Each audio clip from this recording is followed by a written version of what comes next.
To my channel today for tarot trading. ಇವತ್ತಿನ reading ಏನಂದರೆ, ನೀವು ಪ್ರೀತಿಸೋಂಥ ವ್ಯಕ್ತಿ ಮತ್ತು ನಿಮ್ಮ ಲೈಫಲ್ಲೂ ಈ ಪ್ರೀತಿಯಲ್ಲಿ ಮುಂದೆ ಏನಾಗ್ಬೋದು, ಮೇ ಮಂತ್ ಕಂಟಿನ್ಯೂ ಆಗ್ತದೆ, ಜೂನ್ ಮಂತ್ ಒಳಗಡೆ ಏನಾಗ್ಬೋದು ನೋಡುವಂಥ ನನ್ನ ವ್ಯೂವರ್ಸ್, ಅವ್ರು ಪ್ರೀತಿಸೋಂಥ ವ್ಯಕ್ತಿ ಮತ್ತು ಇವ್ರ ಮಧ್ಯೆ ಈ ಪ್ರೀತಿಯಲ್ಲಿ ಏನಾಗಬಹುದು ನೋಡುವಂಥ ನನ್ನ ವ್ಯೂವರ್ಸ್ ಮತ್ತು ಅವ್ರ ಪ್ರೀತಿಯಲ್ಲಿ ಅವ್ರು ಪ್ರೀತಿಸಿದಂಥ ವ್ಯಕ್ತಿಗೂ ಮತ್ತು ಇವ್ರಿಗೂ ಈ ಪ್ರೀತಿಯಲ್ಲಿ ಕಂಟಿನ್ಯೂ ಮುಂದೆ ಏನಾಗ್ಬೋದು, ಎನರ್ಜೀಸ್ ಯಾವ ರೀತಿ ಚೇಂಜ್ ಆಗುತ್ತೆ ಮತ್ತು ಏನಾಗುತ್ತೆ. ಸೊ ಇದು ಈ ರೀಡಿಂಗ್ ಬಂದು ಟೂ ಸೈಡ್ ಲವರ್ಸ್ಗೆ ಮಾತ್ರ, ಟೂ ಸೈಡ್ ಲವರ್ಸ್ಗೆ ಮತ್ತು ಮ್ಯಾರೇಜಾಗಿ ಸಪ್ರೇಷನಾಗಿ ನೋ ಕಾಂಟ್ಯಾಕ್ಟ್ ಹೋಗಿದ್ರೆ, ಬಟ್ ಆ ವ್ಯಕ್ತಿನೂ ನಿಮ್ಮನ್ನೇ ಪ್ರೀತಿ ಮಾಡ್ತಿದ್ದು, ಬೇರೆ ಯಾವ ವ್ಯಕ್ತಿನೂ ಪ್ರೀತಿ ಮಾಡ್ದಿರೋದ್ರೆ ಈ ರೀಡಿಂಗ್ ನಿಮಗೆ. ನೋಡುವಂಥ ನನ್ನ ವ್ಯೂವರ್ಸ್ಗೆ ಅವ್ರ ಪ್ರೀತಿಯಲ್ಲಿ ಮುಂದೆ ಏನಾಗ್ಬೋದು.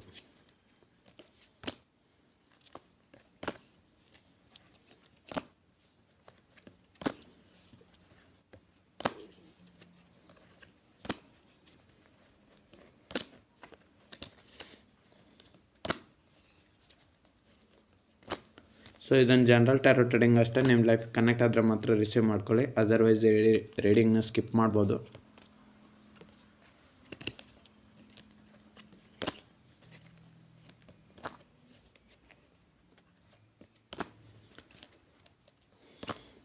ಸೊ ನೀವು ಪ್ರೀತಿಸಿದಂಥ ವ್ಯಕ್ತಿ ಯಾರೇ ಆಗಿರ್ಬೋದು, ಅವ್ರು ಇನ್ನೊಬ್ಬರನ್ನ ಅಫೇರ್ ಕನೆಕ್ಷನ್ ಇಟ್ಕೊಂಡಿರ ನಿಮ್ಮನ್ನೇ ನಿಜವಾಗ್ಲೂ ಜೆನ್ಯೂನಾಗಿ ಪ್ರೀತಿ ಮಾಡ್ತಾಯಿದ್ರೆ ಅಂಥವ್ರಿಗೆ ಮಾತ್ರ ಈ ರೀಡಿಂಗ್, ಓಕೆನಾ? ನೀವು ಪ್ರೀತಿಸೋಂಥ ವ್ಯಕ್ತಿ ಯಾರೇ ಆಗಿರ್ಬೋದು, ಅವ್ರು ಯಾವುದೇ ಅಂತ ಅಫೇರ್ ಕನೆಕ್ಷನ್ ಇಟ್ಕೊಂಡಿರಬಾರ್ದು. ಸೊ ಫಸ್ಟಲ್ಲಿ ದ ಜಡ್ಜ್ಮೆಂಟ್ ಟಾರೋಟ್ ಕಾರ್ಡ್ ಬಂದಿರೋದ್ರಿಂದ ಈ ಪ್ರೀತಿಯಲ್ಲಿ ಏನಾಗ್ಬೋದು ಅಂದರೆ, ಮುಂದೆ ನೀವು ಪ್ರೀತಿಸಿದಂಥ ವ್ಯಕ್ತಿಗೆ ನೀವೇ ಬೇಕು. ನೋಡಿ, ಇಲ್ಲಿ ಜಡ್ಜ್ಮೆಂಟ್ ಟಾರೋಟ್ ಕಾರ್ಡ್ ಬಂದಿರೋದ್ರಿಂದ ಆ ವ್ಯಕ್ತಿ ಥಿಂಕ್ ಮಾಡ್ತಾ ಇದ್ದಾನೆ. ಸೊ ಇಲ್ಲಿ ನೋಡಿ, ಆ ಕಾರ್ಡಲ್ಲಿ ಆ ವ್ಯಕ್ತಿ ಥಿಂಕ್ ಮಾಡ್ತಾ ಇದ್ದಾನೆ. ಸೊ ಇಲ್ಲಿ ಹುಡುಗಿ ಎಲ್ಲ ಇರೋದು. ಸೊ ಈ ರೀಡಿಂಗ್ ಹುಡುಗಿ ನೋಡ್ತಾಯಿದ್ರೆ ಹುಡುಗನಿಗೆ ಅಂದ್ಕೊಳ್ಳಿ, ಹುಡುಗ ನೋಡ್ತಾರೆ ಹುಡುಗಿಗೆ ಅಂದ್ಕೊಳ್ಳಿ, ಮೇಲ್ ನೋಡ್ತಾರೆ ಫೀಮೇಲ್ಗೆ, ಫೀಮೇಲ್ ನೋಡ್ತಾರೆ ಮೇಲ್ಗೆ. ಸೊ ಜಡ್ಜ್ಮೆಂಟ್, ಅವ್ರು ಏನಂತ ಥಿಂಕ್ ಮಾಡ್ತಿದ್ರೆ, ನೀವು ಪ್ರೀತಿಸಿದಂಥ ವ್ಯಕ್ತಿ ಮುಂದೆ ಏನಾಗ್ಬೋದು ಅಂದರೆ, ನ್ಯಾಯ ಬೇಕು. ನ್ಯಾಯ ಅಂದರೆ ಏನು? ಜಡ್ಜ್ಮೆಂಟ್, ತೀರ್ಮಾನ. ಅಂದರೆ ನೀವು ಪ್ರೀತಿಸಿದಂಥ ವ್ಯಕ್ತಿನೇ ನಿಮಗೆ ಸಿಗಬೇಕು ಅಥವಾ ಅವ್ರು ನಿಮಗೆ ಸಿಗಬೇಕು ಅನ್ನೋದು ಒಂದು ಇಂಟೆನ್ಷನ್ನು. ನೀವು ಪ್ರೀತಿಸಿದಂಥ ವ್ಯಕ್ತಿ ನಿಮಗೆ ಸಿಗಬೇಕನ್ನೋ ಒಂದು ಇಂಟೆನ್ಷನ್ನು. ಜಡ್ಜ್ಮೆಂಟ್ ಕಾರ್ಡು ಅದನ್ನು ಹೇಳುತ್ತೆ. ನೀವು ಪ್ರೀತಿಸಿದಂಥ ವ್ಯಕ್ತಿ ನಿಮಗೆ ಸಿಗಬೇಕು ಅಂತ ನಿಮ್ಮೊಂದು ಇಂಟೆನ್ಷನ್ ಆಗಿರೋದ್ರಿಂದ ಈ ಪ್ರೀತಿಯಲ್ಲಿ ಮುಂದೆ ನೀವಿಬ್ಬರು ಏನು ಬಯಸ್ಬೋದು ಅಂದರೆ, ಇಬ್ಬರು ಒಬ್ರನ್ನೊಬ್ರು ಅರ್ಥ ಮಾಡಿಕೊಂಡು, ನನಗೆ ನೀನೇ ಬೇಕು, ನಿನ್ಗೆ ನಾನೇ ಬೇಕು, ಸೊ ನಾವಿಬ್ಬರು ಒಬ್ರನ್ನೊಬ್ರು ಬಿಟ್ಟಿರೋಕ್ಕಾಗಲ್ಲ, ಸೊ ಬಿಟ್ಟಿದ್ರೂ ಅದು ತೊಂದರೆ ಆಗುತ್ತೆ ಅಂತ ನಿಮ್ಮ ವ್ಯಕ್ತಿ ಅಂಡರ್ಸ್ಟ್ಯಾಂಡಿಂಗ್ ಬರ್ಬೋದು. ಇದು ಜಡ್ಜ್ಮೆಂಟ್. ಮತ್ತಿನ್ನೇನು ಬರ್ತದೆ? King of swords. King of swords ಏನು ಹೇಳುತ್ತೆ ಅಂದರೆ, ನೀವು ಪ್ರೀತಿಸಿದಂಥ ವ್ಯಕ್ತಿ ಯಾರೇ ಆಗಿರ್ಬೋದು, ನೋಡಿ ಇಲ್ಲಿ ಒಬ್ಬ ವ್ಯಕ್ತಿ ಬಿಲ್ಲು ತಗೊಂಡು ಆ್ಯಕ್ಷನ್ ಮಾಡೋಕ್ಕೆ ರೆಡಿ ಆಗ್ತಾರೆ, ಬಟ್ ಇಲ್ಲಿ ಈಗಲ್ಲೂ ಸ್ಟಾಪ್ ಮಾಡ್ತಾಯಿದೆ. ಬಟ್ ಇದರ ಅರ್ಥ ಏನಂದರೆ, ನೀವು ಪ್ರೀತಿಸಿದಂಥ ವ್ಯಕ್ತಿ ಯಾರೇ ಆಗಿರ್ಬೋದು, ಅದು ಲೇಡೀಸ್ ಆಗಿರಲಿ ಜೆಂಟ್ಸ್ ಆಗಿರಲಿ, ಸೊ ನಿಮ್ಮ ಪ್ರೀತಿನ ಪ್ರತಿಯೊಬ್ಬ ವ್ಯಕ್ತಿಗಳು ಸ್ಟಾಪ್ ಮಾಡ್ಬೋದು. ಅಂದರೆ ಕಿಂಗ್ ಆಫ್ ಸ್ವಾರ್ಡ್ಸ್ ಅಂದರೆ ಆ್ಯಕ್ಷನ್. ರೀಡಿಂಗ್ನ ಹುಡುಗ ನೋಡ್ತಾಯಿದ್ರೆ, ಹುಡುಗಿ ಸೈಡ್ ನೀವೇನಾದರೂ ಆ್ಯಕ್ಷನ್ ತೊಗೊಬೇಕಾದ್ರೆ ನಿಮ್ಮನ್ನು ಬೇರೆ ವ್ಯಕ್ತಿಗಳು, ಪೇರೆಂಟ್ಸ್ ಆಗಿರ್ಬೋದು, ಜನ ಆಗಿರ್ಬೋದು, ಸೊಸೈಟಿ ಪ್ರಾಬ್ಲಮ್ಸ್ ಆಗಿ ಏನೋ ಒಂದು ಸ್ಟಾಪ್ ಮಾಡ್ಬೋದು, ಪ್ರಾಬ್ಲಮ್ಸ್ ಬಂದು. ಅದೇ ನೀವು ಹುಡುಗಿ ಆಗಿದ್ದರೆ ನಿಮ್ಮ ಮನೆಯಲ್ಲಿ ಪೇರೆಂಟ್ಸು ಮತ್ತು ಸೊಸೈಟಿ ಪ್ರಾಬ್ಲಮ್ಸ್ ಎಲ್ಲ ನೀವು ಸ್ಟಾಪ್ ಮಾಡ್ಬೋದು. ಯಾಕೆ ಸ್ಟಾಪ್ ಮಾಡ್ಬೋದು ಅಂದರೆ, ನೀವು ಪ್ರೀತಿಸಿದಂಥ ವ್ಯಕ್ತಿನ ಪಡೆಯೋಕ್ಕಾಗದೆ, ಸೊ ಅವ್ರ ಸೈಡ್ ಹೋಗ್ಬಾರ್ದು ಅಂತ, ಏನೇ ಎಫರ್ಟ್ಸ್ ಹಾಕ್ಬಾರ್ದು ಅಂತ ಸ್ಟಾಪ್ ಮಾಡ್ಬೋದು. ಅದು ಅಣ್ಣ ಆಗಿರ್ಬೋದು, ತಮ್ಮ ಆಗಿರ್ಬೋದು, ಅಪ್ಪ ಅಮ್ಮ ಯಾರೇ ಆಗಿರ್ಬೋದು, ನಿಮ್ಮ ಪ್ರೀತಿನ ಸ್ಟಾಪ್ ಮಾಡ್ಬೋದು. ನೋಡಿ, ಇಲ್ಲಿ ಈಗಲ್ಲೂ ಆ ವ್ಯಕ್ತಿ ಬಾಣ ಬಿಟ್ಟು ಆರ್ಚ್ ತನ್ನ ಗುರಿ ಕಡೆ ತಲುಪ್ತಾ ಇದ್ದಾನೆ, ಬಟ್ ಈಗಲ್ಲೂ ಆತನ ಕೈ ಮೇಲೆ ಕೂತ್ಕೊಂಡು ಸ್ಟಾಪ್ ಮಾಡ್ತಾಯಿದೆ. ಸೊ ಈಗಲ್ ಥರ ಇಲ್ಲಿ ಯಾರು ಅಂದರೆ, ನೀವು ಪ್ರೀತಿಸಿದಂಥ ನಿಮ್ಮ ಮನೆಯಲ್ಲಿ ಇಷ್ಟಪಡೋಂಥ ನಿಮ್ಮ ಪೇರೆಂಟ್ಸ್ ಆಗಿರ್ಬೋದು, ಅಥವಾ society problems, personal problems, career problems, third party situation, so ಏನೇ ಆಗಿರ್ಬೋದು, ನಿಮ್ಮೊಂದು ಪ್ರಾಬ್ಲಮ್ಸು ನಿಮ್ಮನ್ನು ನೀವು ಪ್ರೀತಿಸಿದಂಥ ವ್ಯಕ್ತಿನ ಪಡೆಯೋಕ್ಕಾಗದೆ ಸ್ಟಾಪ್ ಮಾಡ್ಬೋದು. ಸೊ ಇನ್ನೂ ಏನು ನಡೆಯುತ್ತೆ ನೋಡೋಣ. 8 ಆಫ್ ಸ್ವಾರ್ಡ್ಸ್. ಸೊ ನೀವು ಪ್ರೀತಿಸಿದಂಥ ವ್ಯಕ್ತಿಗಳನ್ನ ಪಡೆಯೋಕ್ಕೆ ತುಂಬ ಕಷ್ಟಗಳು ಬರ್ಬೋದು. ಎಷ್ಟು ಕಷ್ಟ ಅಂದರೆ, ನಿಮ್ಮ ಕೈಲೇ ಸಹಿಸೋಕ್ಕಾಗದಷ್ಟು ಕಷ್ಟ, ಅಷ್ಟು ನೋವುಗಳು, ಅಷ್ಟು ಒಂದು ಇಕ್ಕಟ್ಟಿನ ಪರಿಸ್ಥಿತಿ, ಅಷ್ಟೊಂದು. ನೋಡಿ, ಇಲ್ಲಿ ನೀರು ಜೋಗ ಜಲಪಾತ ಹರಿತದೆ, ಇಲ್ಲಿ ವಾಂಡ್ಸ್ ಇದೆ, ಬಟ್ ಇಲ್ಲಿ ಯಾವುದೋ ಒಂದು ಪರ್ಸನ್ ಇಲ್ಲ, ಸ್ಟಾರ್ಸ್ ಎಲ್ಲ ಒಳಗಡೆ ಆ ಒಂದು ವಾಂಟ್ಸಲ್ಲಿ ಸಿಕ್ಕಾಕೊಂಡಿದ್ರೆ ಇದರ ಅರ್ಥ ಏನು ಗೊತ್ತಾ? ನೀವು ಒಂಥರ ಸ್ಟಾರ್ ಇದ್ದಾಗೆ. ಸೊ ನೀವು ಪ್ರೀತಿಸಿದಂಥ ವ್ಯಕ್ತಿ ಜೊತೆ ಅವರು ಒಂದು ಸ್ಟಾರ್ ಇದ್ದಾಗೆ. ಸ್ಟಾರ್ ಅಂದರೆ ಅವ್ರು ಕೂಡ ಅಷ್ಟೇ ತುಂಬ ಬ್ರೈಟ್ ಇದ್ದಾಗೆ. ಅಂದರೆ ನಿಮ್ಮ ಲೈಫಿಗೆ ಕನೆಕ್ಟ್ ಆಗಿದ್ದಾರೆ. ನೀವು ಕೂಡ ಅಷ್ಟೇ ಅವ್ರ ಹತ್ರ ಸೇರ್ಕೊಬೇಕು. ಆದರೆ ನೀವು ಇಲ್ಲೇನು ಮಾಡ್ತಾಯಿದ್ರ? 8 ಆಫ್ ವಾಂಟ್ಸ್ ಸ್ಟಾರ್ ಆಗಿರೋ ನೀವು ಈ ವಾಂಟ್ಸ್ ಮಧ್ಯೆ ಸಿಕ್ಕಾಕೊಂಡು ಇಲ್ಲಿ ನೀವು ನರಳಾಡ್ತಾರೆ. ಅಂದರೆ ನೀವು ಪ್ರೀತಿಸಿದಂಥ ವ್ಯಕ್ತಿನ ಪಡೆಯೋದಕ್ಕೆ ಎಷ್ಟೇ ಎಫರ್ಟ್ಸ್ ಆಗ್ತಾಯಿದ್ರು, ನೀವು ಫ್ಯಾಮಿಲಿ ಪ್ರಾಬ್ಲಮ್ಸಲ್ಲಿ, ಸೊಸೈಟಿ ಪ್ರಾಬ್ಲಮ್ಸಲ್ಲಿ, ಕೆರಿಯರ್ ಪ್ರಾಬ್ಲಮ್ಸಲ್ಲಿ, ಈ ಎಲ್ಲ ಪ್ರಾಬ್ಲಮ್ಸಲ್ಲೂ ಸಿಕ್ಕಾಕೊಂಡು ನಿಮ್ಮ ಪ್ರೀತಿನ ನೀವೇ ಬಚ್ಚಿಟ್ಕೊಂಡು ನೋವು ಪಟ್ಕೊಂಡು ಎಲ್ಲ ನೋವನ್ನು ಅನುಭವಿಸ್ತಾ ಯಾರಿಗೂ ಹೇಳೋಕ್ಕಾಗದೆ ತುಂಬ ನೋವು ಪಡ್ತಾಯಿದ್ರೆ, ತುಂಬ ದುಃಖ ಪಡ್ತಾಯಿದ್ರೆ. ಇದನ್ನು 8 ಆಫ್ ಸಾರ್ಟ್ಸ್ ಹೇಳೋದು. ಏನು ಹೇಳುತ್ತಂದ್ರೆ, ನಿಮ್ಗೆ ಇವಾಗ ನೀವು ಎಷ್ಟೇ ಚೆನ್ನಾಗಿರ್ಬೋದು, ಆಸ್ತಿವಂತರಾಗಿರ್ಬೋದು, ಗುಣವಂತ ಎಲ್ಲ ಆಗಿರ್ಬೋದು. ಸೊ ನಿಮಗೆ ಎಲ್ಲ ಇರ್ಬೋದು ನಿಮ್ಮ ಲೈಫಲ್ಲಿ. ಬಟ್ ಆದರೆ ನೀವು ಪ್ರೀತಿಸಿದಂಥ ವ್ಯಕ್ತಿನ ಪಡೆಯೋಕ್ಕೆ ನಿಮಗೆ ತುಂಬ ಕಷ್ಟ ಆಗ್ತಾಯಿದೆ. ಓಕೆನಾ? ಅದನ್ನು 8 ಆಫ್ ವಾಂಟ್ಸ್ ಹೇಳ್ತಾಯಿದೆ. The hanged man. ನೀವು ಪ್ರೀತಿಸಿದಂಥ ವ್ಯಕ್ತಿನ ಪಡಿಬೇಕಂದ್ರೆ ಏನು ಮಾಡಬೇಕಂತ ನಿಮ್ಗೆ ಗೊತ್ತಾಗ್ತಾಯಿಲ್ಲ. ನೋಡಿ, ಇಲ್ಲಿ ಒಬ್ಬ ವ್ಯಕ್ತಿ ಉಲ್ಟಾ ಹೇಗಾಗಿದ್ದಾನೋ ಹಾಗಾಗಿದೆ ನಿಮ್ಮ ಪರಿಸ್ಥಿತಿ. ಸೊ ನೀವು ಪ್ರೀತಿಸೋಂಥ ವ್ಯಕ್ತಿ ಯಾರೇ ಆಗಿರ್ಬೋದು, ನೀವು ಆ ವ್ಯಕ್ತಿನ ಪಡಿಬೇಕಾದ್ರೆ ನಿಮ್ಮ ಪರಿಸ್ಥಿತಿ ಹೀಗಾಗಿದೆ. ಯಾಕಂದರೆ ನೀವು ಎಷ್ಟೋ ಪ್ಲ್ಯಾನ್ಸ್ ಆಗ್ತಿದ್ರೆ ನಿಮ್ಮ ವ್ಯಕ್ತಿನ ಪಡೆಯೋಕ್ಕೆ, ಬಟ್ ಆದರೆ ಎಲ್ಲವೂ ಉಲ್ಟಾ ಆಗ್ತದೆ. ಯಾಕಂದರೆ ಥರ್ಡ್ ಪಾರ್ಟಿ ಸಿಚುವೇಶನ್. ಸೊ ನಿಮ್ಮ ಪರಿಸ್ಥಿತಿ ಮರಳು ಭೂಮಿಯಲ್ಲಿದ್ದಾಗ ಆಗಿಬಿಟ್ಟಿದೆ. ನೋಡಿ, ಇಲ್ಲೆಲ್ಲ ಮರಳಿದೆ. ಸೊ ಆ ಥರ ಇವಾಗ ಮರಳು ಭೂಮಿಯಲ್ಲಿದ್ದರೆ ಬಿಸಿಲಲ್ಲಿ ಹೇಗೆ ಥರ ಕಷ್ಟ ಇರುತ್ತೋ ಆ ರೀತಿ ನಿಮ್ಗೆ ಕಷ್ಟ ಆಗುತ್ತೆ. ನೀವು ಪ್ರೀತಿಸಿದಂಥ ವ್ಯಕ್ತಿನ ಪಡಿಬೇಕಂದ್ರೆ ಇಲ್ಲಿ ಜಾಸ್ತಿ ಏನೇ ಆಗಿರ್ಬೋದು ಒಂದು ಪ್ರಾಬ್ಲಮ್ಮು ಖಂಡಿತ ಇದೆ. ಅದನ್ನು ಥರ್ಡ್ ಪಾರ್ಟಿ ಸಿಚುವೇಶನ್ ಅಂತ ಹೇಳ್ಬೋದು. ಕೆಲವ್ರಿಗೆ ಪೇರೆಂಟ್ಸ್ ಇರ್ತಾರೆ, ಇನ್ನು ಕೆಲವ್ರಿಗೆ ಕೆರಿಯರ್ ಪ್ರಾಬ್ಲಮ್ಸ್ ಇರುತ್ತೆ, ಇನ್ನು ಕೆಲವ್ರಿಗೆ ನಿಮ್ಮಿಬ್ಬರ ಮಧ್ಯೆ ಮಿಸ್ಅಂಡರ್ಸ್ಟ್ಯಾಂಡಿಂಗ್ ಇರುತ್ತೆ, ಇನ್ನು ಕೆಲವ್ರಿಗೆ ಪರ್ಸ್ನಲ್ ಇಶ್ಯೂಸು, ಹೆಲ್ತ್ ಇಶ್ಯೂಸ್ ಇರುತ್ತೆ. ಸೊ ಏನೋ ಒಂದು ಕಾರಣಗಳೆಲ್ಲ ನಿಮ್ಮ ಒಂದು ಲೈಫಲ್ಲಿ ಬರುತ್ತೆ. ಸೆವೆನ್ ಆಫ್ ಸ್ವಾರ್ಡ್ಸ್ ಏನು ಹೇಳುತ್ತಂದ್ರೆ, ಸೊ ಎಷ್ಟೇ ಕಷ್ಟ ಬಂದರೂ ಸೆವೆನ್ ಆಫ್ ಸ್ವಾರ್ಡ್ಸ್ ಏನು ಹೇಳುತ್ತಂದರೆ, ನೀವು ಪ್ರೀತಿಸಿದಂಥ ವ್ಯಕ್ತಿ ಆ ಒಂದು ಥರ್ಡ್ ಪಾರ್ಟಿ ಸಿಚುವೇಶನ್ನಿಂದ ನಿಮ್ಮಿಂದ ದೂರ ಹೋಗ್ಬೋದು. ನಿಮಗೆ ಮೋಸ ಮಾಡಿದಾರಂತ ನೀವು ಅಂದ್ಕೊತೀರ. ಬಟ್ ಆದರೆ ಅವ್ರು ಏನು ಹೇಳ್ತಾರಂದರೆ, ಇಲ್ಲ ನನ್ನ ಪರಿಸ್ಥಿತಿ ಆಗಿತ್ತು, ಆ ಒಂದು ಕಾರಣದಿಂದ ನಾನು ಆ ರೀತಿ ಬಿಹೇವ್ ಮಾಡಬೇಕಾಯ್ತು ಅಂತ ಹೇಳ್ತಾರೆ ಅಷ್ಟೆ. 6 ಆಫ್ ವಾಂಟ್ಸ್ ಏನು ಹೇಳುತ್ತಂದರೆ, ನೋಡಿ ಆದಷ್ಟು ಬೇಗ ನೀವು ಪ್ರೀತಿಸಿದಂಥ ವ್ಯಕ್ತಿ ನಿಮ್ಗೆ ಕಮಿಟ್ಮೆಂಟ್ ಕೊಡಬೇಕು, ಮ್ಯಾರೇಜ್ ಕೊಡಬೇಕು. ನೀವಿಬ್ಬರು ಆದಷ್ಟು ಬೇಗ ಒಂದಾಗಬೇಕು, ನಿಮ್ಮಿಬ್ಬರು ಮ್ಯಾರೇಜ್ ಸಕ್ಸಸ್ ಆಗಬೇಕಂತ ನಿಮ್ಮ ವ್ಯಕ್ತಿ ಬಯಸ್ತಾರೆ. ನೀವು ಕೂಡ ಅದನ್ನೇ ಬಯಸ್ತೀರ ಇನ್ ದ ನಿಯರ್ ಫ್ಯೂಚರಲ್ಲಿ. 5 ಆಫ್ ವಾಂಟ್ಸ್ ಏನು ಹೇಳುತ್ತಂದರೆ, ಸೊ ಇಲ್ಲಿ ನೋಡಿ, ಇಲ್ಲಿ ತುಂಬ ಪೀಪಲ್ಸ್ ಇದ್ದಾರೆ ಈ ಕಾರ್ಡಲ್ಲಿ. ಸೊ ಇದರ ಅರ್ಥ ಏನು ಹೇಳುತ್ತಂದರೆ, ನೀವು ಪ್ರೀತಿಸಿದಂಥ ವ್ಯಕ್ತಿ ನೀವು ಇಬ್ಬರು ಮತ್ತೆ ಒಂದಾಗಲಿಕ್ಕೆ ಇಲ್ಲಿ ಸಮಾಜ ಬಿಡ್ತಾಯಿಲ್ಲ. ಕೆಲವ್ರಿಗೆ ಸೊಸೈಟಿ ಪ್ರಾಬ್ಲಮ್ಸ್ ಬಿಡ್ತಾಯಿಲ್ಲ, ಇನ್ನು ಕೆಲವ್ರಿಗೆ ರೊಮ್ಯಾಂಟಿಕ್ ಥರ್ಡ್ ಪಾರ್ಟಿ ಅಂದರೆ ಮೂರನೇ ವ್ಯಕ್ತಿಗಳು ಬಿಡ್ತಾಯಿಲ್ಲ, ಇನ್ನು ಕೆಲವ್ರಿಗೆ ಪೇರೆಂಟ್ಸ್ ಬಿಡ್ತಾಯಿಲ್ಲ, ಇನ್ನು ಕೆಲವ್ರಿಗೆ ಕೆರಿಯರ್ ಪ್ರಾಬ್ಲಮ್ಸ್, ಇನ್ನು ಕೆಲವ್ರಿಗೆ ಪರ್ಸನಲ್ ಪ್ರಾಬ್ಲಮ್ಸು. ಸೊ ಈ ಥರ ಎಲ್ಲ ಪ್ರಾಬ್ಲಮ್ಸ್ ಇನ್ ದ ನಿಯರ್ ಫ್ಯೂಚರಲ್ಲಿ ನಿಮಗೆ ಬರುತ್ತೆ, ನಿಮ್ಮ ವ್ಯಕ್ತಿನೂ ನೀವು ಒಂದಾಗ್ದಿರ ಮಾಡೋದಕ್ಕೆ. ದ ಟವರ್ ಮೂಮೆಂಟ್ ಏನು ಹೇಳುತ್ತಂದರೆ, ಅನ್ಎಕ್ಸ್ಪೆಕ್ಟಾಗಿ ನಿಮ್ಮಿಬ್ಬರ ಮಧ್ಯೆ ಮತ್ತೆ ಇನ್ ದ ನಿಯರ್ ಫ್ಯೂಚರಲ್ಲಿ, ಅಂದರೆ ಈ ಮಂತು ನೆಕ್ಸ್ಟ್ ಮಂತು ಎಲ್ಲ ನಿಮ್ಮ ಪ್ರೀತಿಯಲ್ಲಿ ಮಿಸ್ಅಂಡರ್ಸ್ಟ್ಯಾಂಡಿಂಗ್ ಆಗ್ಬೋದು. ಮಿಸ್ಅಂಡರ್ಸ್ಟ್ಯಾಂಡಿಂಗ್ ಅಂದರೆ ಇವಾಗ ನೀವು ಪ್ರೀತಿ ಮಾಡಿದಾಗ ನಿಮ್ಮ ವ್ಯಕ್ತಿ ನಿಮ್ಮನ್ನು ಅವಾಯ್ಡ್ ಮಾಡೋದು, ಅಥವಾ ನೀವು ಅವ್ರನ್ನ ಇಷ್ಟಪಟ್ಟಂಗೆ ನಿಮ್ಮ ವ್ಯಕ್ತಿ ನಿಮ್ಮನ್ನು ಅವಾಯ್ಡ್ ಮಾಡೋದು. ಸೊ ಈ ರೀತಿ ಒಬ್ರನ್ನೊಬ್ರು ಅವಾಯ್ಡ್ ಮಾಡ್ಕೊತೀರ. ಯಾಕಂದರೆ ಇಲ್ಲಿ ಅವರ ಅಣ್ಣ ಅಂದರೆ ಅವ್ರ ಥರ್ಡ್ ಪಾರ್ಟಿ ಸಿಚುವೇಶನ್ ಇದೆಯಲ್ಲ, ಕೆಲವರು ಪೇರೆಂಟ್ಸ್ಗೆ ಭಯಪಡ್ತಾರೆ, ಇನ್ನು ಕೆಲವರು ಕೆರಿಯರ್ ಪ್ರಾಬ್ಲಮ್ಸ್, ಯಾವುದೋ ಒಂದಕ್ಕೋಸ್ಕರ ಥರ್ಡ್ ಪಾರ್ಟಿ ಸಿಚುವೇಶನ್ಗೋಸ್ಕರ ನಿಮ್ಮನ್ನು ಅವಾಯ್ಡ್ ಮಾಡ್ತಾರೆ. ಬಟ್ ಅದನ್ನು ನೀವು ತಪ್ಪು ತಿಳ್ಕೊಂಡು ನೀವು ಮತ್ತು ಅವರು ಮಿಸ್ಅಂಡರ್ಸ್ಟ್ಯಾಂಡಿಂಗ್ ಮಾಡ್ಕೊಂಡು ಒಬ್ಬರಿಂದ ಒಬ್ಬರು ಸ್ವಲ್ಪ ದೂರ ಆಗ್ತೀರ, ನಾವು ಕಾಂಟ್ಯಾಕ್ಟ್ ಸಿಚುವೇಶನ್ಗೆ ಬರ್ತೀರ. ಪೇಜ್ ಆಫ್ ವಾಂಟ್ಸ್ ಅಂದರೆ ಏನು ಹೇಳುತ್ತೆ, ಸೊ ನೀವು ಪ್ರೀತಿಸಿದಂಥ ವ್ಯಕ್ತಿ ಮೇಲೆ ಮತ್ತೆ ನಿಮ್ಗೆ ಪ್ರೀತಿ ಸ್ಟಾರ್ಟ್ ಆಗುತ್ತೆ. ನೋಡಿ, ಇಲ್ಲಿ ಒಬ್ಬ ವ್ಯಕ್ತಿ ಕೊಡ್ಲಿ ತಗೊಂಡು ಮತ್ತೆ ಕೆಲಸ ಮಾಡ್ಲಿಕ್ಕೆ ಸ್ಟಾರ್ಟ್ ಮಾಡಿದ್ದಾನೆ. ಅಂದರೆ ನೀವು ಪ್ರೀತಿಸಿದಂಥ ವ್ಯಕ್ತಿ ಕೂಡ ಅಷ್ಟೇ, ನಿಮ್ಗೆ ಎಷ್ಟೇ ಹರ್ಟ್ ಮಾಡಿದ್ರೂ, ಅವ್ರು ಎಷ್ಟೇ ನೋವು ಮಾಡಿದ್ರೂ ಮತ್ತೆ ಅವ್ರ ಮೇಲೇ ಪ್ರೀತಿ ಆಗುತ್ತೆ. ಅಂದರೆ ನೀವು ಪ್ರೀತಿಸಿದಂಥ ವ್ಯಕ್ತಿಗೋಸ್ಕರನೇ ಮತ್ತೆ ಎಫರ್ಟ್ಸ್ ಹಾಕ್ತೀರ, ಮತ್ತು ಅವ್ರನ್ನೇ ಇಷ್ಟಪಡ್ತೀರ. ಓಕೆನಾ? ಯಾಕಂದರೆ ನಿಮ್ಮದು ಟ್ರೂ ಲವ್, ಅವ್ರನ್ನ ಬಿಟ್ಕೊಡೋಕ್ಕಾಗಲ್ಲ ನಿಮ್ಮ ಕೈಲಿ. The pool.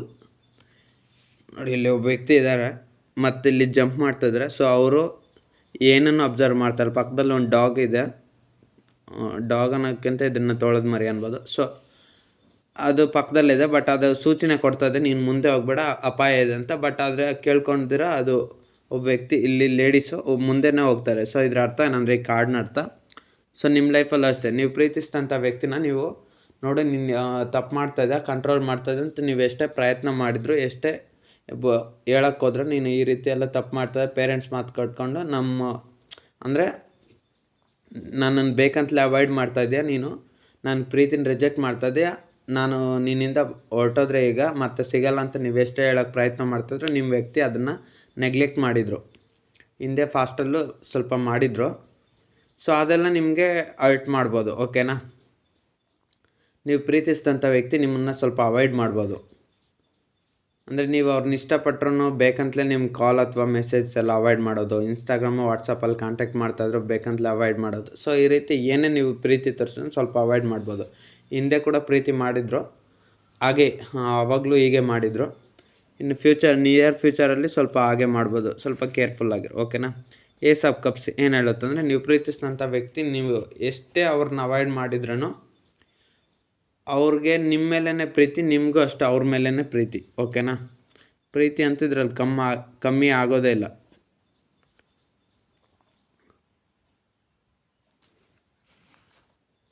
Nine of swords, ನೀವು ಪ್ರೀತಿಸಿದಂಥ ವ್ಯಕ್ತಿ ಯಾರೇ ಆಗಿರ್ಬೋದು, ನಿಮ್ಮನ್ನು ಹರ್ಟ್ ಮಾಡಿದ್ಮೇಲೆ, ಹರ್ಟ್ ಅಥವಾ ನೋವು ಮಾಡಿದ್ಮೇಲೆ ನೀವು ಕೂಡ ಅಷ್ಟೇ ತುಂಬ ಸ್ಯಾಡ್ ಆಗ್ತೀರ.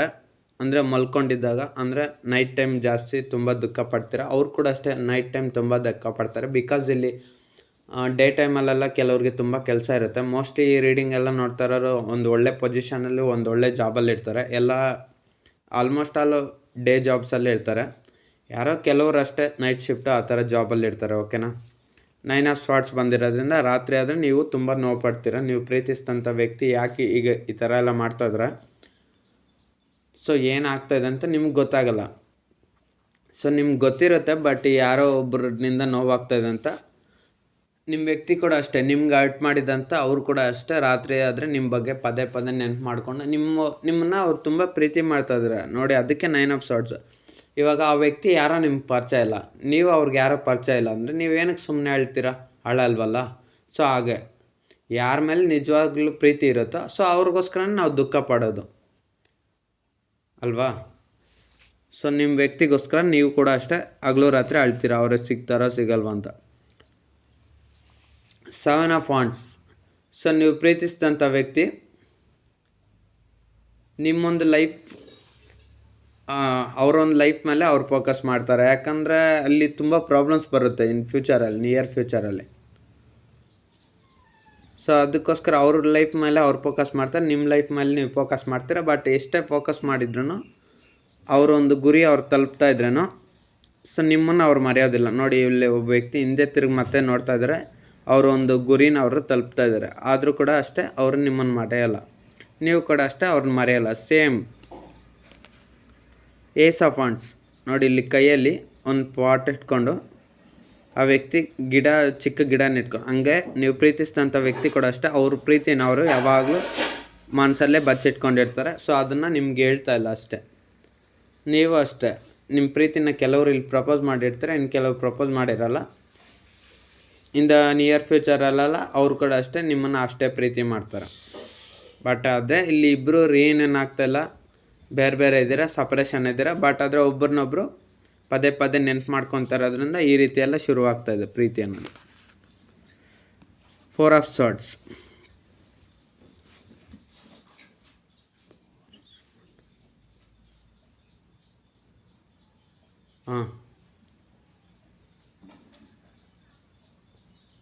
ಸೊ ನಿಮ್ಮ ವ್ಯಕ್ತಿನ ನೀವು ಸ್ಪೈ ಮಾಡ್ತಾ ಇರ್ತೀರ, ಒಂದು ಕಣ್ಣು ಇಟ್ಟಿರ್ತೀರ ನೋಡಿ. ಇಲ್ಲಿ ಒಬ್ಬ ವ್ಯಕ್ತಿ ದೋಣಿಯಲ್ಲಿ ಹೋಗ್ತಾಯಿದ್ದಾನೆ, ಸುತ್ತಲೂ ಏನು ಮಾಡ್ತದೆ ಅಂತ ಅಬ್ಸರ್ವ್ ಮಾಡ್ತಾಯಿದ್ರೆ ಪ್ರತಿಯೊಂದ್ರ ಬಗ್ಗೆ. ಸೊ ಹಂಗೆ ಅಷ್ಟೇ ನೀವು ಪ್ರೀತಿಸಿದಂಥ ವ್ಯಕ್ತಿ ಬಗ್ಗೆ ನೀವು ಅಷ್ಟೇ ಪ್ರತಿಯೊಂದು ಇನ್ಫಾರ್ಮೇಷನ್ ತಿಳ್ಕೊತೀರ, ಪ್ರತಿಯೊಂದು ಮೊಮೆಂಟ್ಸು ಅಬ್ಸರ್ವ್ ಮಾಡ್ತೀರ, ಒಂದು ಕಣ್ಣು ಇಟ್ಟಿರ್ತೀರ ಅಂತಲೇ ಹೇಳ್ಬೋದು. ಅವ್ರು ಕೂಡ ಅಷ್ಟೇ, ಅವ್ರೇನು ಸುಮ್ಮನೆ ಅಲ್ವಾ, ನೀವು ಪ್ರೀತಿಸಿದಂಥ ವ್ಯಕ್ತಿ ನಿಮ್ಮಷ್ಟೇ ಇರ್ತಾರಲ್ವ ಅಪೋಸಿಟ್ ಪರ್ಸನ್ನು. ಸೊ ನಿಮಗೆ ಗುಣಗಳು ಇಷ್ಟ ಆಗಿದೆ, ಅದಕ್ಕೋಸ್ಕರ ನೀವು ಅವರು ಇಷ್ಟಪಡ್ತೀರ. ಅವ್ರಿಗೂ ಅಷ್ಟೇ ನಿಮ್ಮ ಗುಣಗಳೇ, ನಿಮ್ಮ ಒಂದು ವಿಧಾನ ಎಲ್ಲ ಇಷ್ಟ ಆಗಿರುತ್ತೆ. ಡ್ರೆಸ್ಸಿಂಗ್ ಸ್ಟೈಲ್ ಆಗಿರ್ಬೋದು, ನಡತೆ, ಗುಣ, ಆಸ್ತಿ, ದುಡ್ಡು, ಏನೇ ಆಗಿರ್ಬೋದು. ಕೆಲವರು ಮನಿ ಮೈಂಡೆಡ್ ಇರ್ತಾರೆ, ಮನಿಗೋಸ್ಕರ ಕೆಲವರು ಪ್ರೀತಿ ಮಾಡಿರ್ತಾರೆ, ಅದೆಲ್ಲ ಫೇಕು. ಇನ್ನು ಕೆಲವರು ದುಡ್ಡಿರಲಿ ಇಲ್ದಿರೋ ನಿಜಾಯಿತಿ ಟ್ರೂ ಆಗು ಲವ್ ಮಾಡ್ತಾರೆ. ಸೊ ಅದು ಆ ರೀತಿ ನೀವು ಪ್ರೀತಿಸಿದಂಥ ವ್ಯಕ್ತಿ ನಿಮ್ಮನ್ನು ಟ್ರೂ ಆಗಿ ಲವ್ ಮಾಡ್ತಾರೋದ್ರಿಂದ ನಿಮ್ಮ ಮೇಲೆ ಒಂದು ಕಣ್ಣು ಇಟ್ಟಿರ್ತಾರೆ, ನೀವು ಏನು ಮಾಡ್ತಾರೆ ಪ್ರತಿಯೊಂದು ತಿಳ್ಕೊತಿರ್ತಾರೆ. 10 ಆಫ್ ಪೆಂಟಿಕಲ್ಸ್ ಬಂದಿರೋದ್ರಿಂದ ನೋಡಿ, ಇಲ್ಲಿ ಒಬ್ಬ ವ್ಯಕ್ತಿ ಸಿಂಗಲ್ ಆಗಿದ್ದಾನೆ, ಇಲ್ಲಿ ಇಬ್ಬರು ಕಪಲ್ಸು ಯೂನಿಯನ್ ಆಗ್ತಾಯಿದ್ದಾರೆ, ಇಲ್ಲಿ ಚಿಲ್ಡ್ರನ್ಸ್ ಇದ್ದಾರೆ. ಸೊ ಇಲ್ಲಿ ನೀವು ಪ್ರೀತಿಸಿದಂಥ ವ್ಯಕ್ತಿ ಯಾರೇ ಆಗಿರ್ಬೋದು, ನಿಮ್ಮ ಪ್ರೀತಿಗೆ ಅಡ್ಡ ಬರ್ತಾಯಿರೋದು ಒಬ್ಬ ವ್ಯಕ್ತಿ ಸ್ಟಾಪ್ ಮಾಡ್ತಾರೆ. ಅಂದರೆ ನೀವು ಪ್ರೀತಿಸಿದಂಥ ವ್ಯಕ್ತಿನ ನೀವು ಪಡೆಯೋದಕ್ಕೆ ಅವ್ರ ಪೇರೆಂಟ್ಸ್ ಸ್ಟಾಪ್ ಮಾಡ್ತಾ ಇರ್ಬೋದು, ಅಥವಾ ನಿಮ್ಮ ಮನೇಲಿ ನಿಮ್ಮ ಪೇರೆಂಟ್ಸ್ ಸ್ಟಾಪ್ ಮಾಡ್ತಾ ಇರ್ಬೋದು. ಈ ಥರ ಎಲ್ಲ ನಿಯರ್ ಫ್ಯೂಚರಲ್ಲಿ ಸ್ಟಾಪ್ ಆಗ್ಬೋದು. ಅಂದರೆ ನೀವಿಬ್ಬರು ಮ್ಯಾರೇಜ್ ಆಗೋಕ್ಕೆ ಅವ್ರ ಮನೇಲಿ ಒಪ್ಪದಿರೋ ಇರ್ಬೋದು, ಅಥವಾ ನಿಮ್ಮ ಮನೇಲಿ ಒಪ್ಪದಿರೋ ಇರ್ಬೋದು, ಅಥವಾ ನೀವಿಬ್ಬರು ಸೇರೋಕ್ಕಾಗದಿರೋ ಇರೋ ಥರನೇ ಜಗಳಗಳು ಸೃಷ್ಟಿ ಮಾಡ್ಬೋದು. ಅವ್ರ ಫ್ಯಾಮಿಲಿಯಲ್ಲಾದ್ರೂ ಆಗಲಿ, ನಿಮ್ಮ ಫ್ಯಾಮಿಲಿಯಲ್ಲಾದ್ರೂ ಆಗಲಿ. ನೋಡಿ, ಈ ರೀತಿ ನೀವಿಬ್ಬರು ಈ ಕಾರ್ಡಲ್ಲಿರೋ ಥರ ಒಂದಾಗಬೇಕು. ಬಟ್ ಆದರೆ ಒಂದಾಗಕ್ಕೆ ಬಿಡದೆ ಈ ವ್ಯಕ್ತಿ ಸ್ಟಾಪ್ ಮಾಡ್ತಾಯಿದ್ರೆ, ಸೊ ಹಂಗೆ ನೀವು ಪ್ರೀತಿಸಿದಂಥ ವ್ಯಕ್ತಿನ ನೀವಿಬ್ಬರು ಒಂದಾಗ ರಿಯೂನಿಯನ್ ಆಗೋಕ್ಕಾಗದೆ ಸ್ಟಾಪ್ ಮಾಡ್ಬೋದು. ಇನ್ನು ಕೆಲವರು ಅಬಂಡೆನ್ಸ್, ಅಂದರೆ ನೀವು ಪ್ರೀತಿಸಿದಂಥ ವ್ಯಕ್ತಿ ನಿಮ್ಮ ಲೈಫಲ್ಲಿದ್ದರೆ ನೀವು ತುಂಬ ರಿಚ್ ಆಗ್ಬೋದು, ಕೆಲವರು ಸಕ್ಸಸ್ ಆಗ್ಬೋದು. ಅಂದರೆ ಕೆಲವರಂತೂ ತುಂಬ ನೋವು ಪಡ್ತಾ ಇರ್ತಾರೆ, ಎಮೋಷ್ನಲ್ ಪ್ರೀತಿ ಸಿಗ್ಬೋದು. ಇನ್ನು ಕೆಲವ್ರಿಗೆ ದುಡ್ಡು ಆಸ್ತಿ ಎಲ್ಲ ಇರುತ್ತೆ, ಬಟ್ ಎಮೋಷ್ನಲ್ ಪ್ರೀತಿ ಸಿಕ್ಕಿರಲ್ಲ, ಅದು ನಿಮ್ಮ ಪ್ರೀತಿಸೋಂಥ ವ್ಯಕ್ತಿಯಿಂದ ನಿಮಗೆ ಸಿಗ್ಬೋದು. ಸೊ ಈ ರೀತಿ ಎಲ್ಲ 10 ಆಫ್ ಪೆಂಟಿಕಲ್ಸ್ ಇರೋದ್ರಿಂದ ನಿಯರ್ ಫ್ಯೂಚರಲ್ಲಿ ನೀವು ಪ್ರೀತಿಸಿದಂಥ ವ್ಯಕ್ತಿನ ನೀವು ಒಂದಾಗದಿರೋಕ್ಕೆ ಸ್ವಲ್ಪ ಪ್ರಾಬ್ಲಮ್ಸು, ಥರ್ಡ್ ಪಾರ್ಟಿ ಸಿಚುವೇಶನ್ ಅಡ್ಡ ಬರ್ಬೋದು. 9 ಆಫ್ ಕಪ್ಸ್, ಎಷ್ಟೇ ಥರ್ಡ್ ಪಾರ್ಟಿ ಸಿಚುವೇಶನ್, ಯಾರೇ ಫ್ಯಾಮ್ಲಿ ಬರಲಿ, ಏನೇ ನಿಮ್ಮನ್ನು ಸ್ಟಾಪ್ ಮಾಡಲಿ, ಸೊ ನಿಮ್ಮ ಮನೇಲಾದರೂ ಸ್ಟಾಪ್ ಮಾಡಲಿ, ಅಥವಾ ನಿಮ್ಮ ಪರ್ಸ್ನಲ್ ಪ್ರಾಬ್ಲಮ್ಸ್ ಆದರೂ ಸ್ಟಾಪ್ ಮಾಡಲಿ, ನಿಮ್ಮ ಕೆರಿಯರ್ ಪ್ರಾಬ್ಲಮ್ಸ್ ಆದರೂ ನಿಮ್ಮನ್ನು ಸ್ಟಾಪ್ ಮಾಡಲಿ, ಹೆಲ್ತ್ ಪ್ರಾಬ್ಲಮ್ಸ್ ಏನೇ ನಿಮ್ಮನ್ನು ಸ್ಟಾಪ್ ಮಾಡಿದ್ರೂ ನಿಮಗೆ ಮಾತ್ರ ಆ ವ್ಯಕ್ತಿ ಮೇಲೆ ಇರೋ ಪ್ರೀತಿ ಕಮ್ಮಿ ಆಗೋಲ್ಲ. ಹಾಗೆ ಆ ವ್ಯಕ್ತಿಗೂ ಅಷ್ಟೇ ನಿಮ್ಮ ಮೇಲೆ ಇರೋವಂಥ ಪ್ರೀತಿ ಕಮ್ಮಿ ಆಗೋಲ್ಲ.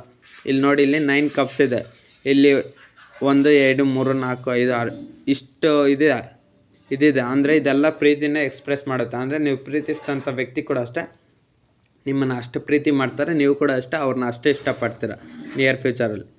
3 ಆಫ್ ಕಪ್ಸೇ ಬಂದಿರೋದ್ರಿಂದ ಇಲ್ಲಿ 3 ವ್ಯಕ್ತಿಗಳಿದ್ದಾರೆ, ಇಬ್ಬರೇ ಇರಬೇಕು. ನೀವು ಪ್ರೀತಿಸಿದಂಥ ವ್ಯಕ್ತಿ ಮತ್ತು ನೀವು ಇಬ್ಬರೇ ಇದ್ದಿದ್ರೆ ನಿಮ್ಮ ಲೈಫ್ ಸೆಲೆಬ್ರೇಷನ್ ಆಗ್ತಿತ್ತು. ಅಂದರೆ ಈ ಕಾರ್ಡ್ ಏನು ಹೇಳುತ್ತಂದರೆ, ನೀವು ಪ್ರೀತಿಸಿದಂಥ ವ್ಯಕ್ತಿಗೂ ಮತ್ತು ನೀವು 3 ವ್ಯಕ್ತಿಗಳು, ಅಂದರೆ ಅವ್ರ ಫ್ಯಾಮ್ಲಿ ಮತ್ತು ನೀವು ಇಬ್ಬರು ಬೇಕು. ಸೊ ಅದೇ ಸ್ಟಾಪ್ ಆಗ್ತಾ ಇರೋದು ಇಲ್ಲಿ, ನೀವು ಇಬ್ಬರು ಒಂದಾಗದಿರೋಕ್ಕೆ. ಬಟ್ ಆದರೆ ಅವ್ರ ಫ್ಯಾಮ್ಲಿಗೇನು, ನೀವು ಅವ್ರಿಗೆ ಇಷ್ಟ ಇಲ್ಲ. ನೋಡಿ, ಇಲ್ಲಿ ಒಬ್ಬ ವ್ಯಕ್ತಿ ಈ ಸೈಡ್ ಇದ್ದಾರೆ, ಇನ್ನೊಬ್ಬ ವ್ಯಕ್ತಿ ಈ ಸೈಡ್ ಇದ್ದಾರೆ. ಸೊ ಅಂದರೆ ನೀವು ಪ್ರೀತಿಸಿದಂಥ ವ್ಯಕ್ತಿ ಕೂಡ ಅಷ್ಟೇ ನಿಮ್ಮನ್ನು ಇಷ್ಟಪಡ್ತಾ ಇದ್ದಾರೆ ಮತ್ತು ನೀವು ಅವ್ರನ್ನ ಇಷ್ಟಪಡ್ತಾಯಿದ್ರು. ಬಟ್ ಅವ್ರ ಫ್ಯಾಮ್ಲಿ ನಿಮ್ಮಿಬ್ಬರನ್ನ ಒಪ್ತಾ ಇಲ್ಲ. ಆದರೆ ನಿಮ್ಮಿಬ್ಬರಿಗೂ ನೀವು ಒಬ್ಬರನ್ನ ಕಂಡ್ರೆ ಒಬ್ರಿಗೆ ಇಷ್ಟ. ಸೊ ಅದರಿಂದ ಇಲ್ಲಿ ಥರ್ಡ್ ಪಾರ್ಟಿ ಸಿಚುವೇಶನ್ ಇರೋದ್ರಿಂದ ನೀವು ಆದಷ್ಟು ಬೇಗ ಇನ್ ದ ನಿಯರ್ ಫ್ಯೂಚರಲ್ಲಿ ಸ್ವಲ್ಪ ಮ್ಯಾರೇಜ್ ಆಗೋಕ್ಕೆ ಸ್ವಲ್ಪ ಡಿಸ್ಟರ್ಬೆನ್ಸ್ ಬರ್ಬೋದು. ಈ ಥರ ಎಲ್ಲ ನಡೆಯುತ್ತೆ. 7 ಆಫ್ ಕಪ್ಸ್ ಟ್ಯಾರೋಟ್ ಕಾರ್ಡ್ ಏನು ಹೇಳುತ್ತಂದರೆ, ನೀವು ಪ್ರೀತಿಸಿದಂಥ ವ್ಯಕ್ತಿಗೆ ಗೊತ್ತಾಗಿದೆ ನೀವು ಅವರಿಬ್ಬರು ಚೆನ್ನಾಗಿ ಬಾಳಿ ಬದುಕಬೇಕಾದ್ರೆ ಸ್ವಲ್ಪ ದುಡ್ಡಿನ ಅವಶ್ಯಕತೆ ಇರುತ್ತೆ. ಫೈನಾನ್ಷಿಯಲ್ ಲೈಫ್ ಚೆನ್ನಾಗಿರಬೇಕು. ಮತ್ತು ಮುಂದಕ್ಕೆ ಇನ್ ಫ್ಯೂಚರಲ್ಲಿ ಪ್ರಾಬ್ಲಮ್ಸ್ ಬರುತ್ತೆ. ಪೇರೆಂಟ್ಸ್ನಿಂದ ಪ್ರಾಬ್ಲಮ್ ಬರ್ಬೋದು, ಥರ್ಡ್ ಪಾರ್ಟೀಸ್ ಕೆರಿಯರ್ ಪ್ರಾಬ್ಲಮ್ಸ್ ಬರೋದು, ಹೆಲ್ತ್ ಇಶ್ಯೂಸ್ ಬರೋದು, ಏನೇ ಆಗಿರ್ಬೋದು, ಏನಾದರೂ ಒಂದು ಪ್ರಾಬ್ಲಮ್ಸ್ ಬರುತ್ತೆ. ಸೊ ಅದಕ್ಕೋಸ್ಕರ ನೀವು ಪ್ರೀತಿಸಿದಂಥ ವ್ಯಕ್ತಿ ಕೂಡ ಅಷ್ಟೇ ಮೆಟೀರಿಯಲಿಸ್ಟಿಕ್, ಅಂದರೆ ಪ್ರಾಕ್ಟಿಕಲಾಗಿ ಯೋಚನೆ ಮಾಡ್ತಾಯಿದ್ದಾರೆ. ಜೀವನದಲ್ಲಿ ಬದುಕಬೇಕಾದ್ರೆ ದುಡ್ಡು ಬೇಕು. ನೀವು ಕೂಡ ಅಷ್ಟೇ ಅವ್ರ ಬಗ್ಗೆನೇ ಯೋಚನೆ ಮಾಡಿ ನಿಮ್ಮ ಜೀವನ ಹಾಳು ಮಾಡಿಕೊಂಡ್ರೆ ಜೀವನದಲ್ಲಿ ಬದುಕೋಕ್ಕಾಗೋದಿಲ್ಲ, ತುಂಬ ಲಾಸಸ್ ಆಗುತ್ತೆ ಅಂತ. ನೀವು ಕೂಡ ಅಷ್ಟೇ ಇವಾಗ ನಿಮ್ಮ ಲೈಫ್ ಮೇಲೆ ನೀವು ಫೋಕಸ್ ಮಾಡಿದರೆ ದುಡ್ಡು ಸಂಪಾದನೆ ಮಾಡೋದಕ್ಕೆ, ದುಡ್ಡು ಅಥವಾ ಏನೇ ಆಗಿರ್ಬೋದು, ನಿಮ್ಮ ಒಂದು ಪರ್ಸ್ನಲ್ ಅಚೀವ್ಮೆಂಟ್ಸ್ ಎಲ್ಲ ಸಾಲ್ವ್ ಮಾಡೋದಕ್ಕೆ ನಿಮ್ಮ ಲೈಫ್ ಕಡೆ ನೀವು ಗಮನ ಕೊಡ್ತೀರ. ಎಷ್ಟೇ ಗಮನ ಕೊಟ್ರೂ ನಿಮ್ಮ ವ್ಯಕ್ತಿ ಮೇಲೆ ನಿಮ್ಗೆ ಪ್ರೀತಿ. ಕ್ವೀನ್ ಆಫ್ ಕಪ್ಸ್ ಬಂದಿರೋದ್ರಿಂದ ಎಷ್ಟೇ ಗಮನ ಕೊಟ್ಟರೂ ನೀವು ಪ್ರೀತಿಸಿದಂಥ ವ್ಯಕ್ತಿ ಮೇಲೇ ನಿಮಗೂ ಪ್ರೀತಿ ಜಾಸ್ತಿ, ಅವ್ರಿಗೂ ಅಷ್ಟೇ ನಿಮ್ಮ ಮೇಲೇ ಪ್ರೀತಿ ಜಾಸ್ತಿ. ಕ್ವೀನ್ ಆಫ್ ಕಪ್ಸ್ ಏನು ಹೇಳುತ್ತೆ ಅಂದರೆ, ಒಬ್ಬ ವ್ಯಕ್ತಿ ಒಂದು ಒಳ್ಳೆ ಪೊಸಿಷನ್ನು, ಒಂದು ಒಳ್ಳೆ ಜಾಬಲ್ಲಿದ್ದಾರೆ, ಬಟ್ ಆದರೆ ನಿಮ್ಮ ಮೇಲೇ ಆ ವ್ಯಕ್ತಿಗೆ ಪ್ರೀತಿ. ಸೊ ಆ ವ್ಯಕ್ತಿಗೂ ಅಷ್ಟೇ ನಿಮ್ಮ ಮೇಲೇ ಅತಿಯಾದ ಪ್ರೀತಿ. ಇಬ್ಬರಿಗೂ ಆಪೋಸಿಟ್ ಅಂತ ಹೇಳ್ಬೋದು. ಎಂಪ್ರೆಸ್. ಸೊ ಈ ಕಾರ್ಡ್ ಕೂಡ ಅದೇ ಹೇಳುತ್ತೆ, ನೀವು ಪ್ರೀತಿಸಿದಂಥ ವ್ಯಕ್ತಿ ಯಾರಾಗಿರ್ಬೋದು, ಒಂದು ಒಳ್ಳೆ ಪೊಸಿಷನಲ್ಲಿದ್ರೇನೋ ಅವರು ನಿಮ್ಮನ್ನೇ ತುಂಬ ಇಷ್ಟಪಡ್ತಾರೆ, ಅವರು ಕೂಡ ನಿಮ್ಮನ್ನು ಕೂಡ ಅವ್ರು ಅಷ್ಟೇ ಇಷ್ಟಪಡ್ತಾರೆ. ಒಬ್ರನ್ನೊಬ್ರು ಇಲ್ಲಿ ಬಿಟ್ಕೊಡಲ್ಲ. ಸೊ ಇನ್ ದ ನಿಯರ್ ಫ್ಯೂಚರಲ್ಲಿ ಸೊ ಅದೇ ನೀವಿಬ್ಬರು right time, wheel of fortune, ಸರಿಯಾದ ಸಮಯ ಬಂದಾಗ ನೀವಿಬ್ಬರು ಒಟ್ಟಿಗೆ ಒಂದಾಗ್ತೀರ ಅಂತ. ನೀವು ಕೂಡ ಅಷ್ಟೇ ಒಬ್ರನ್ನೊಬ್ರು ನಂಬ್ತಾ ಅರ್ಥ ಮಾಡ್ಕೊತ ನಿಮ್ಮ ಲೈಫ್ನ ನೀವು ಮುಂದಕ್ಕೆ ಸಾಗಿಸ್ತೀರ. ಅಂದರೆ ಡೆತ್, ಟ್ರಾನ್ಸ್ಫಾರ್ಮೇಷನ್, ನಿಮ್ಮನ್ನು ನೀವು ಬದಲಾಯಿಸ್ಕೊಂಡು ಒಬ್ರನ್ನೊಬ್ಬರು ಇನ್ನಷ್ಟು ಆದಷ್ಟು ಪ್ರೀತಿ ಮಾಡಿಕೊಂಡು ಇಬ್ಬರು ಒಂದಾಗಬೇಕಂತ ತುಂಬ ಎಫರ್ಟ್ಸ್ ಹಾಕ್ತೀರ. ಸ್ಟಾರ್, ನಿಮ್ಮ ವ್ಯಕ್ತಿನೇ ನಿಮ್ಗೆ ಒಂಥರ ಸ್ಟಾರ್ ಇದ್ದಾಗೆ, ನೀವು ಕೂಡ ಅಷ್ಟೇ ಅವ್ರಿಗೆ ಸ್ಟಾರ್ ಇದ್ದಾಗೆ. So in the near future ಏನಾಗ್ಬೋದು ಅಂದರೆ, ನೀವು ಪ್ರೀತಿಸಿದಂಥ ವ್ಯಕ್ತಿ ನೀವು ಪಡಿಬೇಕಾದ್ರೆ ಥರ್ಡ್ ಪಾರ್ಟಿ ಸಿಚುವೇಶನ್ ಅಡ್ಡ ಬರ್ಬೋದು. ಆದರೆ ಅದನ್ನೆಲ್ಲ ಎಫರ್ಟ್ಸ್ ಹಾಕಿ ನೀವು ಸಾಲ್ವ್ ಮಾಡಿಕೊಂಡ್ರೆ ನಿಮ್ಮ ವ್ಯಕ್ತಿ ನಿಮಗೆ ಸಿಗ್ಬೋದು. ಅವ್ರು ಕೂಡ ಅಷ್ಟೇ ಥರ್ಡ್ ಪಾರ್ಟಿ ಸಿಚುವೇಶನಿಂದ ಅದನ್ನೆಲ್ಲ ರಿಮೂವ್ ಮಾಡ್ಕೊಂಡು ನಿಮ್ಮ ಹತ್ರ ಬಂದರೆ ನಿಮ್ಮ ವ್ಯಕ್ತಿ ನಿಮಗೆ ಸಿಗ್ಬೋದು. ಓಕೆನಾ? ಇಬ್ಬರು ಎಫರ್ಟ್ಸ್ ಹಾಕಬೇಕು, 2 ಸೈಡ್ನಿಂದ ಎಫರ್ಟ್ಸ್ ಬೇಕಿಲ್ಲಿ. ಸೊ ಆವಾಗ ನಿಮ್ಮ ಪ್ರೀತಿನ ನೀವು ಉಳಿಸ್ಕೊಬೋದು ಇನ್ ದ ಫ್ಯೂಚರಲ್ಲಿ. ಸೊ ರೀಡಿಂಗ್ ಇಷ್ಟ ಆಯ್ತು ಅಂದ್ಕೊತೀನಿ. ಲೈಕ್ ಮತ್ತು ಶೇರ್ ಮತ್ತು ಸಬ್ಸ್ಕ್ರೈಬ್ ಮಾಡ್ಕೊಳ್ಳಿ. ನಿಮ್ಮ ಲೈಫ್ ಕನೆಕ್ಟ್ ಆದರೆ ಮಾತ್ರ ರಿಸೀವ್ ಮಾಡ್ಕೊಳ್ಳಿ, ಅದರ್ವೈಸ್ ಸ್ಕಿಪ್ ಮಾಡ್ಬೋದು. ಓಕೆನಾ?